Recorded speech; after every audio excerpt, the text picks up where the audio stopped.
اب چلتے ہیں اپنے اگلے برج کی طرف، جو کہ برج اسد، اور آپ لوگوں کو بیان کرتے ہیں کہ ان کا 21 سے 31 مارچ کا یہ اشرہ علم نجوم کی روشنی میں کیا کچھ بیان کرنے جا رہا ہے۔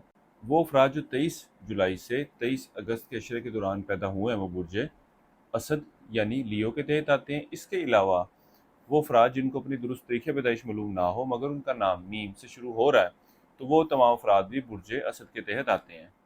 اس اشرے کے وقت کے دوران آپ برج اسد والے افراد بیرون ملک جانے کے حوالے سے کوششیں کرتے نظر آتے ہیں، اور اللہ کے فضل و کرم سے وہ افراد جو نوکری کے سلسلے میں یا امیگریشن کے لیے بیرون ملک اپلائی کرنا چاہتے ہیں، ان کو چاہیے کہ اس وقت کا ضرور انتخاب کیجیے گا۔ اللہ کے فضل و کرم سے بہتر نتائج ان کو ملتے ہوئے نظر آئیں گے۔ اس کے علاوہ اس اشرے کا یہ وقت آپ کے گھریلو معاملات، گھریلو سکون کی بھی نشاندہی کر رہا ہے۔ وہ افراد جو سواری، مکان وغیرہ خریدنے کی خواہش رکھتے ہیں، کوشش کر رہے ہیں، اللہ کے فضل و کرم سے اس اشرے کے وقت کے دوران ان کی اس کی گئی کوششوں کے بھی مثبت نتائج ملتے ہوئے نظر آئیں گے۔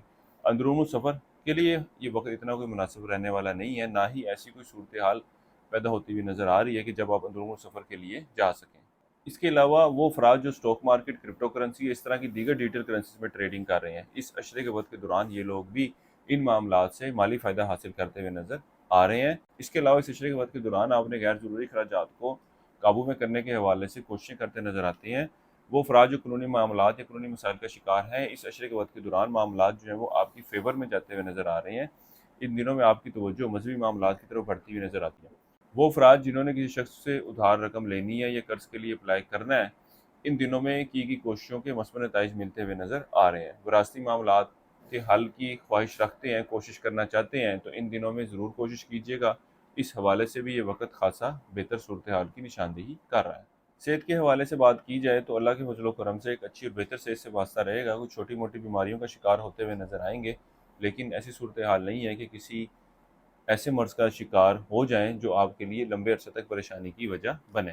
اس عرصے کا یہ وقت کاروباری افراد کے لیے کچھ پریشانی کی وجہ بنتا ہوا نظر آتا ہے، کیونکہ ان کے کاروبار کے اخراجات نسبتاً زیادہ ہوں گے اور آمدن جو ہے نسبتاً کم ہوگی۔ اس کے علاوہ لوگوں سے توقعات وابستہ کرنا، لوگوں کے اوپر بہت زیادہ ریلائی کرنا ان دنوں میں آپ لوگوں کے لیے اتنا بہتر رہنے والا نہیں ہے۔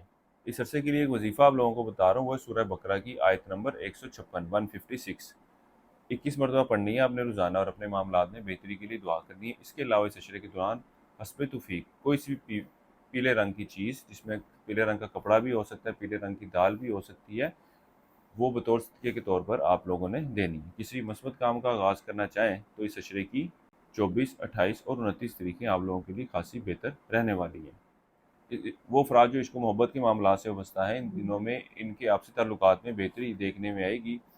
اس کے علاوہ ازدواجی معاملات کے حوالے سے بات کی جائے تو اس اشرے کے وقت کے دوران آپ برج اسد والے افراد اپنے گھریلو معاملات کو، اپنے ازدواجی تعلقات کو بہتر کرنے کے حوالے سے خاصی سی کوششیں کرتے نظر آتے ہیں، یہاں تک کہ اگر بات علیحدگی کی طرف بھی جا رہی ہے تب بھی آپ لوگوں کی کوشش ہوگی کہ دوبارہ سے معاملات کو بہتر کیا جا سکے۔ ہماری یہ ویڈیو کیسی لگی ہے اس بارے میں کمنٹ سیکشن میں اپنی رائے کا اظہار ضرور کیجیے گا۔